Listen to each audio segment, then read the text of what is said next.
नमस्कार, मी शाहिद खेरटकर सह्याद्री समाचार मध्ये आपल्या सर्वांचं स्वागत करतो। पाहूयात एक विशेष बातमी। आणि आपण कार्यक्रम ठेवलाय, मनापासून सांगतो, एका सेकंदात निर्णय केला की जाणं रद्द करायचं, थांबायचं, नाईक साहेबांच्या जयंती दिनी कार्यक्रम असताना निघून जाणं हा माझ्यातनं अपराध घडला असता। आता यांनी सांगितलं की महाराष्ट्रभर कृषी दिन आता साजरा होतोय, नाईक साहेबांची जयंती साजरी होते। प्रशांत साहेब कुठेही होत नाहीये, फक्त पुसदला एक कार्यक्रमात। पुसद मुंबई पासून 654 मैल आहे, तिथून नाईक साहेबांची गौली 49 किलोमीटर आहे, तिथं कार्यक्रम आहे, मंत्रालयात हार घालण्याचा कार्यक्रम आहे। त्यानंतर महाराष्ट्रात इतका चांगला कार्यक्रम फक्त चिपळूणमध्ये आहे। काल त्याचा कार्यक्रम पाहिला तुम्ही थक्क झालो। 4 जानेवारी 5 जानेवारीचं पशु प्रदर्शन, त्यात कृषी विद्यापीठातल्या अधिकाऱ्यांची भाषणं, राजकीय नेत्यांची भाषणं सोडून द्या, त्या प्रत्येक कृषी अधिकाऱ्यांनी दिलेली मौलिक माहिती थक्क करणारं प्रदर्शन होतं। ते ग्रामीण भागात काय करायला पाहिजे याचं भान असलेली, महाराष्ट्रामध्ये हाताच्या बोटावर जेवढी मोजणारी माणसं असतील, त्यात आता सुभाषराव चव्हाण तुम्ही, प्रशांतराव यादव तुम्ही, तुमच्या संस्था सोपं नाही आहे। कृषी बाबतीत सकाळी एवढा मोठा महिलांनी उपस्थित राहणं, एवढी मोठी डेअरी उभी करणं, शेतकऱ्याला भाव देण्याचा विचार करणं, आता बियाण्याचं वाटप होणार आहे तुम्हाला, आता केलेल्या पिशव्या, त्या व्यापाऱ्यांचे बाजारात बसलेल्या व्यापारी भिजतात पावसात म्हणून उभ्या केलेल्या त्या छत्र्याचं वाटप करणं। अरे गरीब माणसाचा विचार दुसरा काय असतो? आणि आज नाईक साहेबांची जयंती आहे, मला जायचंय मुंबईला, पण नाईक साहेब आज तुम्हाला खरं वाटणार नाही, 72च्या दुष्काळाच्या झळा ज्यांना बसलेल्या आहेत त्यातले अनेक जण इथे असतील। रेशनच्या रांगेमध्ये 2-2, 3-3 तास उन्हात उभे राहून अर्धा किलो तांदूळ, अर्धा किलो गहू, अर्धा किलो साखर, आणि साखर नसली तर उद्या पुन्हा रांगेत येऊन उभे राहा। तो काल नाईक साहेबांचा होता। नाईक साहेबांनी सांगितलं अन्नधान्याच्या बाबतीत महाराष्ट्राला स्वावलंबी करू शकलो नाही तर मला फासावर द्या। आणि गेल्या 25-50 वर्षामध्ये महाराष्ट्र अन्नधान्याच्या बाबतीत स्वावलंबी झाला। अमेरिकेतून मिलो नावाचा गहू येत होता, जुन्या लोकांनी आठवा, त्यात अर्धा 1 किलो गावामध्ये 1/2 किलो माती कचरा, विधानसभेत ते कचरे दाखवले गेले।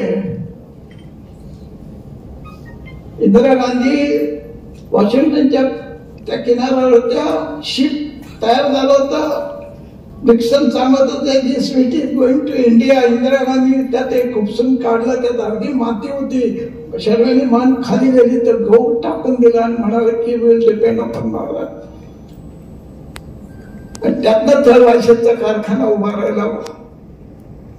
नाईक साहेबांनी शपथ खाल्ली, साहेब काय कष्ट केले तुम्हाला कल्पना येणार नाही। या माणसांनी 72च्या दुष्काळामध्ये भूम परांड्याला आम्ही गेलो होतो। नाईक साहेब एका शेतकऱ्याच्या घरात, त्याच्या घरात खुर्ची नव्हती, ज्वारीच्या अर्ध्या पोत्यावर खुर्ची सारखे नाईक साहेब बसले। त्याने पाणी आणलं, तांब्या आणला, फुलपात्र आणलं, तो ओतणार पाणी, थोडं घरातला मला थांब थांब थांब थांब, ते गडूळ पाणी आहे, गडूळ पाणी आहे, ते देऊ नको, कोका कोला। ते साहेबांच्या वर होतो। नाईक साहेब म्हणले तुमच्या गावात कोका कोला आला, स्वच्छ पाणी नाही आलं, मी हेच पाणी पिणार। खिशातला रुमाल काढला, भांड्यावर टाकला, तांब्यातलं पाणी गाळलं, नाईक साहेब ते पाणी प्यायले आणि म्हणाले पुढच्या वर्षी या तारखेला भूम परांड्यातून ग्रामीण नळ पाणी पुरवठा योजना मी सुरू करीन। आणि पुढच्या वर्षी त्यांनी ती सुरू केली। त्या कार्यक्रमाला मी गेलो होतो साहेब। असे नाईक साहेब असे डोळ्यासमोर उभे राहतात। त्या शेतकऱ्यांनी किती कष्ट करून या महाराष्ट्राला स्वावलंबी केलंय याची कल्पना येऊ शकणार नाही तुम्हाला। या टोकापासून त्या टोकापर्यंत क्रिकेट मधलं पिच आहे 22 यार्ड, विराट कोहलीने, शर्माने शतक मारलं, आपण टाळी मारतो। महाराष्ट्रातल्या शेतकऱ्याचे या टोकापासून त्या टोकापर्यंत हातात नांगर धरून किती सेंचुऱ्या मारल्या, किती सेंचुऱ्या झाल्या तिथल्या शेतकऱ्याच्या ह्या हातात नांगर धरून त्या पलीकडे पोहोचेपर्यंत आणि या महाराष्ट्राला स्वावलंबी करेपर्यंत आम्ही एक टाळी मारली नाही त्या शेतकऱ्याकडे.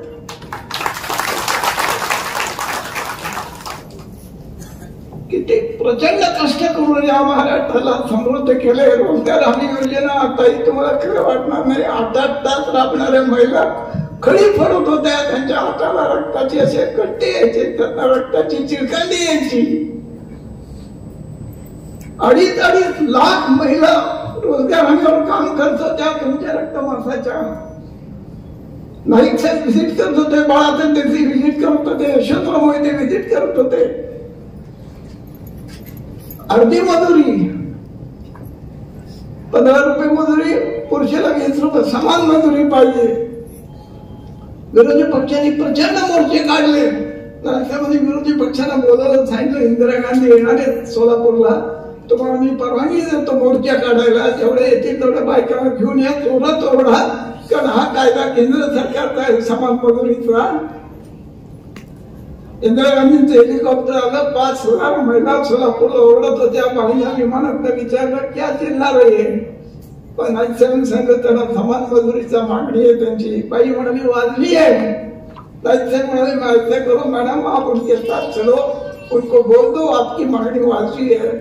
इंदिरा गांधी हेलिकॉप्टर उतरले, व्यासपीठ नव्हतं, टेबलावर उभ्या राहिल्या, सांगितलं तुमची मागणी वाजवी आहे आणि 15 रुपयाचे 20 रुपये मजुरी बायांची झाली, ती सोलापूरला झाली, नाईक साहेबांमुळे झाली.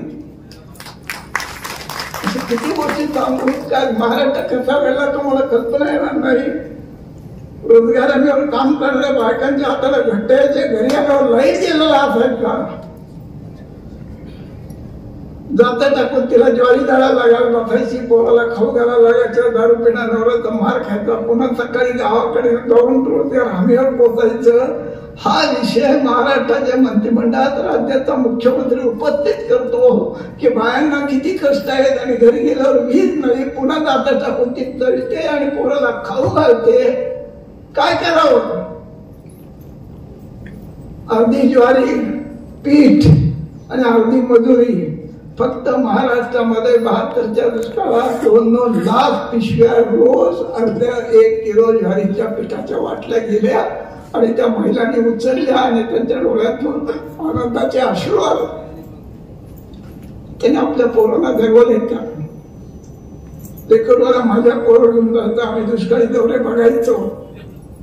खडी फोडताना ती पोरगा सारखं आईच्या जवळ यायचं, ती कपची उडायची आणि कोणाच्या डोळ्यात कपच्या गेल्या. काय करावं? असे छोट्या राऊच्या मागं, एका राऊटीत 4 मुलं, त्याला सांभाळायला 2 बाळा आणि त्या बाळांना रोजगार हमीची 15 रुपयाची मजुरी द्यायची. हा निर्णय नाईक साहेबांनी घेतला. तुम्हाला आता दापोलीचे सानप साहेब आले, काटरे साहेब आले, ते सगळी मोठी माणसं आले, त्यांची व्याख्यान तुम्हाला ऐकायचे, मला जास्त बोलायचं नाही.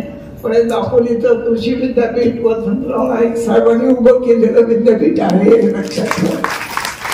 राहुरीचं कृषी विद्यापीठ वसंतराव नाईकांनी उभं केलंय, परभणीचं कृषी विद्यापीठ वसंतराव नाईकांनी उभं केलंय आणि अकोल्याचं विद्यापीठ वसंतराव. 4 विद्यापीठ महाराष्ट्राला देणारा वसंतराव नाईक आहेत. नवी मुंबई नाईक साहेबांनी उभी केलेली आहे, नवीन औरंगाबाद नाईक साहेबांनी उभं केलेलं आहे.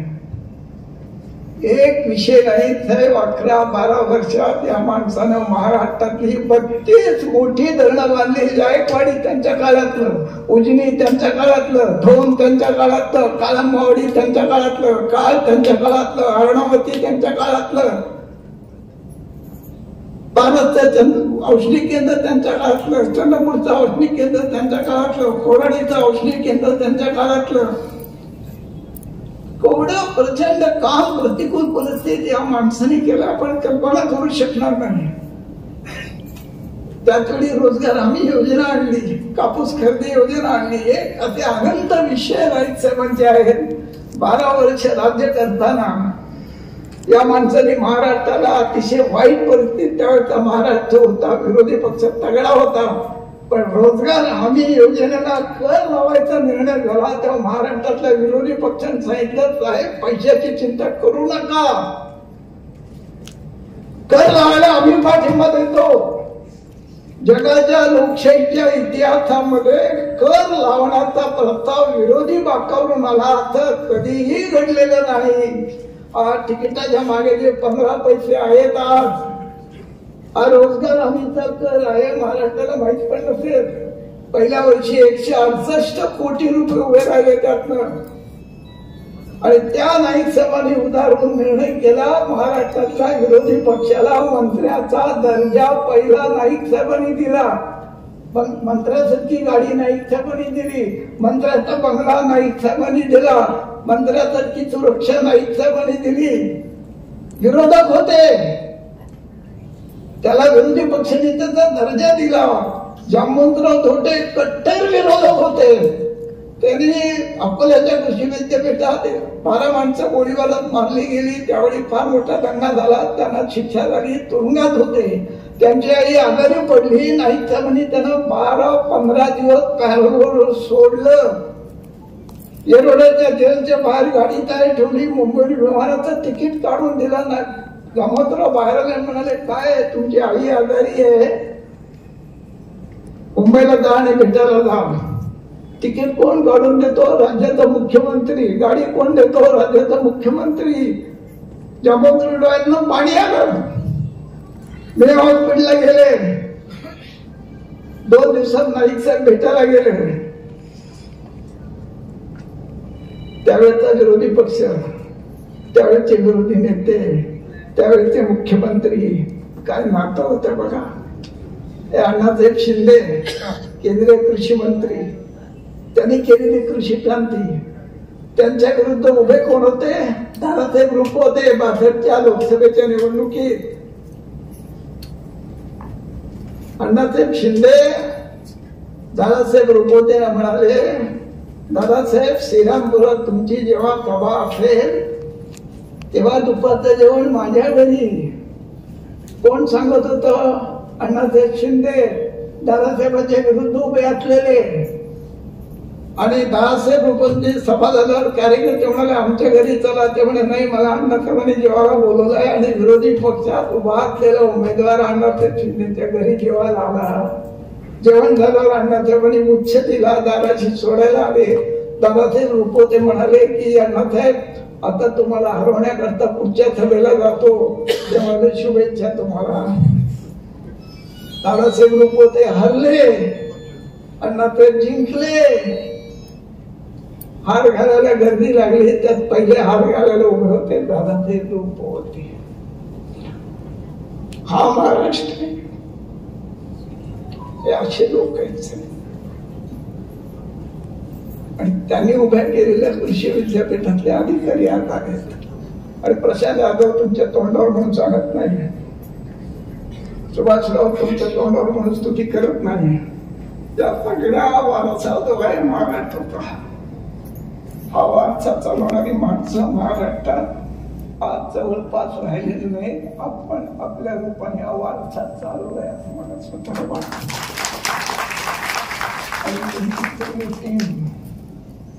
माझ्या काय भावना ते सांगू शकत नाही साहेब. उद्याचा महाराष्ट्र फार भीषण आहे. प्रशांत तुम्ही आपले राजकारण सोडून द्या. तुम्ही हाती घेतलेलं जे काम आहे ना ते पुढच्या पिढ्यांसाठी फार मोठं काम आहे. तुम्हाला आता निघा जाणारे ज्या पिशव्या आहेत, ते बियाणं आहे, त्याची कल्पना पण मी करू शकलो नव्हतो.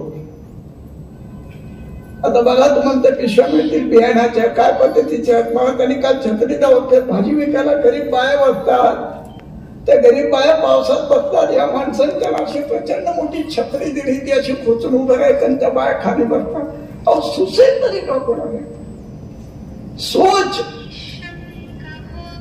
आणि म्हणून तुमचं काम फार मोठं आहे, राजकारणाच्या पलीकडचं आहे. राजकारणात तुम्ही आज आहात, उद्या तुम्हाला यश मिळेल न मिळेल ते सोडून द्या.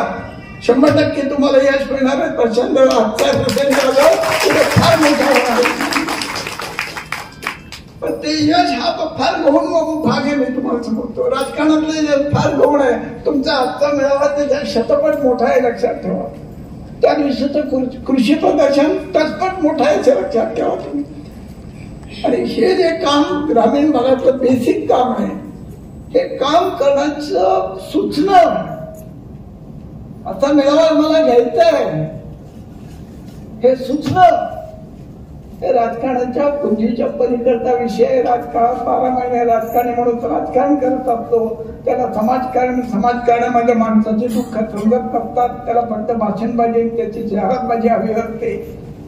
पण त्याच्या पलीकडचे काम सुभाषराव तुम्ही केलंय. तुम्ही याला कर्ज दिलं नसतं तो जमा झाला असता.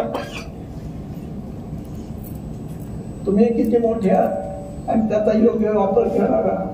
जगामध्ये फार थोडे असे सासरे जावई तो असा सासऱ्यांना असा जावई मिळायचा नाही. आणि म्हणून मी थांबलो की नाही नाईकांचा माझा 12 वर्ष संवाद झाला. तुम्हाला खरं वाटतं नाही मला बोलवत नाही. तो भयान दुष्काळ होता. पत्रकार परिषद चालू होती. काळा कुट्ट ठेवून भरवले विजेचा कडकडाट सुरू झाला. नाही तर म्हटले खिडकी उघडली तोंड बाहेर काढलं. धो धो धो धो धो धो पाऊस आला. फताव फताव पाणी अंगावर मारून घेतलं त्या माणसाने. खिशात हात घातला. मोहम्मद नावाचा शिपाई होता. तर म्हणजे मोहम्मद पेढे आण. 1972 100 रुपये. आमचा महाराष्ट्रातला पगार 60 रुपये होता. आणि पेढे आणले. नाईक साहेबांनी प्रत्येक पत्तेखाऱ्याला पेढा भरवला. काय झालं? पाऊस आला. पाऊस आला साहेब. पावसामुळे आनंदाची डोळ्यात येणारा महाराष्ट्राचा पहिला मुख्यमंत्री. अशा या माणसांना महाराष्ट्र विचारला. दादा असतील ते असतील पंजाबराव देशमुख असतील गणपतराव देशमुख असतील. काय माणसं होती. सोन्यासारखी माणसं होती काय महाराष्ट्रात. कर्मवीर भाऊराव पाटील असतील. पैसे नाही घरात हो. मावशी 4 आण्याचा काम शाळा बांधतोय. भाऊ नाही पैसे. ज्वारी आहे टाका 1 किलो 1 पाहिलं. झोळी टाका. ज्वारी टाका. ती झोळी ती ज्वारी बाजारात विकून त्याचे 2 आणे आले की ते जमा करून त्या बाईला पावती द्यायची आहे ना. कर्मवीर भाऊराव पाटील त्यातनं रयत शिक्षण संस्था उभी राहिली. आज 5 लाख विद्यार्थी शिकतायत. त्यांनी महाराष्ट्र घडवला. आणि म्हणून तुम्ही आज वसंतराव नाईकांची जन्मशताब्दी यांना विचारलं का मी फोटो आहे का साहेबांचा. नाही हो फोटो नाही आहे. 11 वाजता रात्री आमची चर्चा झाली. आज सकाळी इथे तुम्हाला फोटो तयार घेतला. साहेब हे तुम्ही लोक आहात. दुसऱ्या कोणाला हे घेऊन नंतर ते आमची कुठे गेली स्वप्ना. ते म्हणाले बाहेर जाय फोटो उद्या राहील. म्हणजे कुठं आणशील. मी बघते काय करायचं ते. आज सकाळी ते फोटो तयार राहिला तुम्हाला.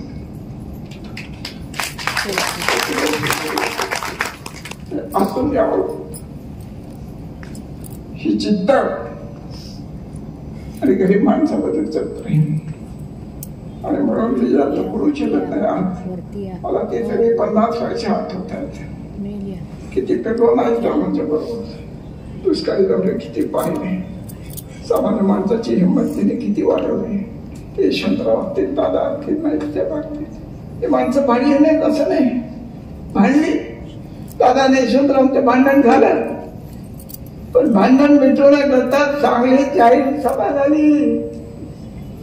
त्या सभेमध्ये सांगितलं दादाने की साहेब तुमचं माझं भांडण मिटलं. आपल्या भांडणामुळे महाराष्ट्राचं खूप नुकसान झालं.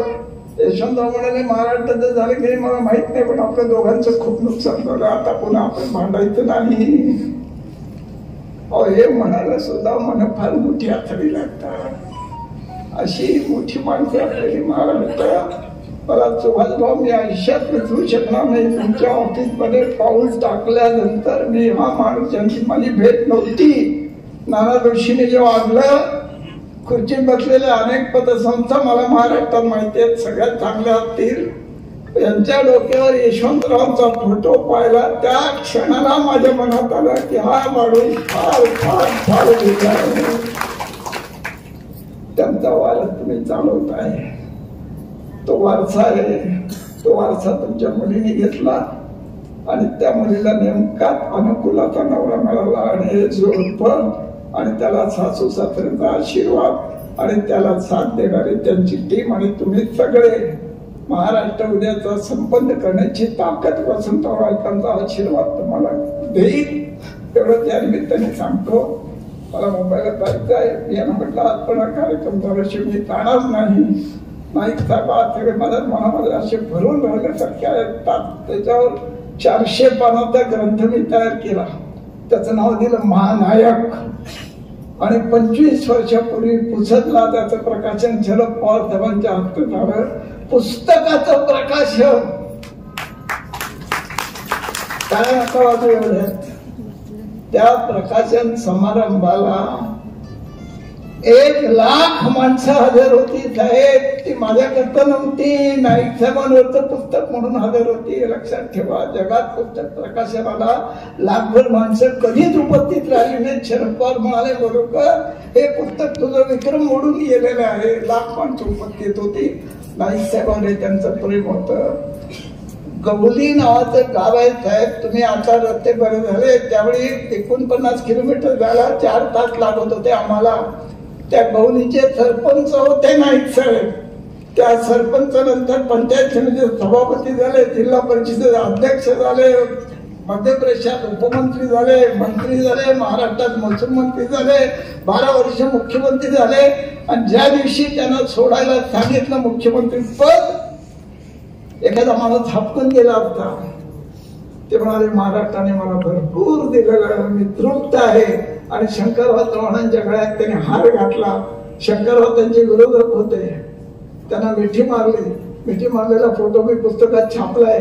मिठी मारलेला उद्या मुख्यमंत्री पद सोडणारा मुख्यमंत्री त्याच्या चेहऱ्यावरचं हसू बघितलं तर हा मुख्यमंत्री पुढा झालाय असं वाटेल. असं त्याच्या चेहऱ्यावरचं हसू आहे. आणि सोडणाऱ्या मुख्यमंत्र्यांनी येणाऱ्या मुख्यमंत्र्याला रात्री चांदीच्या ताटात वरच्या बंगल्यावर मेजवानी दिली. हा महाराष्ट्र आहे, लक्षात ठेवा. उद्या मी मुख्यमंत्री पद सोडतोय, येणाऱ्या मुख्यमंत्र्याला जाणारा मुख्यमंत्री मेजवानी देतोय. हा महाराष्ट्र आहे. आता काय सांगून किती सांगू. शेवटी आमच्या दापोलीचे लोक म्हणजे भाषणाला आम्ही आवडून करतो. तर खूप खूप बोलता येईल. प्रशांत काही तुमच्या कामाचं मूल नाही आहे.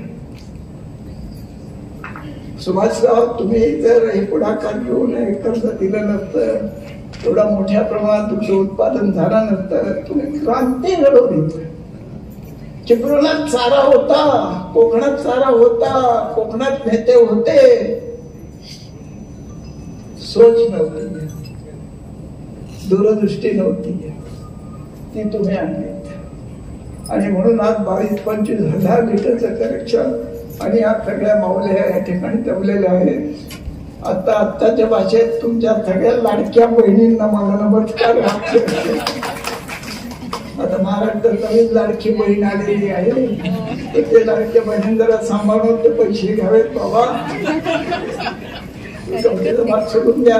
पण आपण गणपती झाला सकाळी आणि मला नाईक साहेबांच्या बद्दल बोलायची मी संधी घेतली. त्यावेळेला मी बोलून जाणार. माझंच मला आज समाधान झालेलं आहे. नाईक साहेब भेटल्याचा आनंद होतो. एवढं थांबतो. सगळ्यांना नमस्कार.